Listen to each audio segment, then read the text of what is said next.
নমস্কার বন্ধুরা, আজকে আমরা একটু সোয়াবিন রেসিপি নিয়ে এসেছি, যেটা নাকি রসুন পেঁয়াজ বাটা ছাড়া, রসুন পেঁয়াজ দেবেন না, নিরামিষি নারকেল দিয়ে একটা সোয়াবিনের রেসিপি নিয়ে চলে এসেছি। এখানে আমি 100 গ্রাম সোয়াবিন দেখুন ভালো করে সিদ্ধ করে জল ফেলে ধুয়ে জল নিগড়ে ভালো করে পরিষ্কার করে নিয়েছি। এখানে আমি নিয়েছি আদা, টমেটো আর লঙ্কা কুচিয়ে নিয়েছি, এটা আমি মিক্সিতে পেস্ট করে নেব। এখানে নিয়েছি আলু নিয়েছি নারকেল আর নিয়েছি পোস্ত আর চালমগজ। তেল গরম এই কড়াই গরম হয়ে গেছে, এবার আমি কড়াইতে দিয়ে দেবো তেল। কড়াইতে তেল গরম হয়ে গেছে, এবার আমি এখানে দিয়ে দেবো দারচিনি, এলাচ আর লবঙ্গ আর এদিকে হচ্ছে তেজপাতা ফোড়নে দিয়ে দেবো। আর আলুগুলো আমরা ছেড়ে দেবো।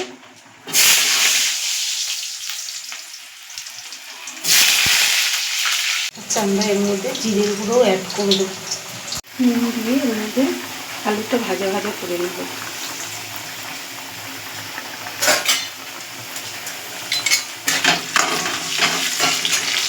আদা টমেটো আর লঙ্কাটা পেস্ট করে নিয়েছি, এর মধ্যে জিরের গুঁড়ো আমি মিশিয়ে দেবো। আলুটা লাল করে ভাজা হয়ে গেছে, আর এই আদা টমেটো আর লঙ্কা জিরে গুঁড়ো পেস্টটা আমরা দিয়ে দেবো।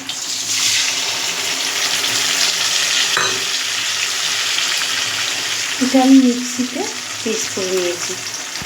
এটা কষানো হতে থাক, কষানো হয়ে গেলে তারপরে আমরা বাদ বাকি মশলাটা দিয়ে দেবো। এটা কতটা তেল ছেড়ে গেছে, এবার আমরা এই যে নারকেল পোস্ত আর চালমগজ বাটাটা মিক্সিতে করেছি সেটা আমরা দিয়ে দেব।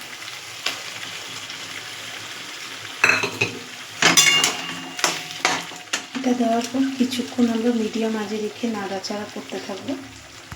দিয়ে দেবো পরিমাণ মতো অল্প করে নুন আর চিনি।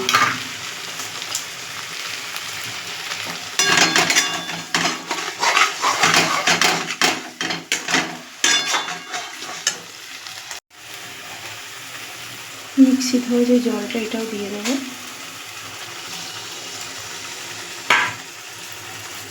ধর 1-2 মিনিট পর আমরা সোয়াবিনটা দিয়ে দেবো। প্রায় 2-3 মিনিট সোয়াবিনটা দেওয়ার পর 2 মিনিট নাড়ানোর পর এবার আমি জলটা দিয়ে দেবো। এটা একটু গ্রেভি হবে, তাই আমি জলটা খুব একটা বেশি দেবো না।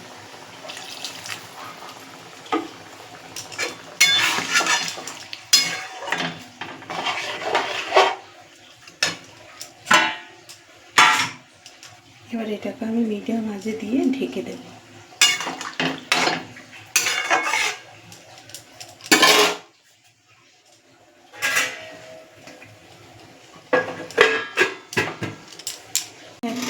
এক থেকে 2 মিনিট পর আমরা ঢাকনাটা খুলে দেখে নেব যে আলুটা সিদ্ধ হয়েছে নাকি।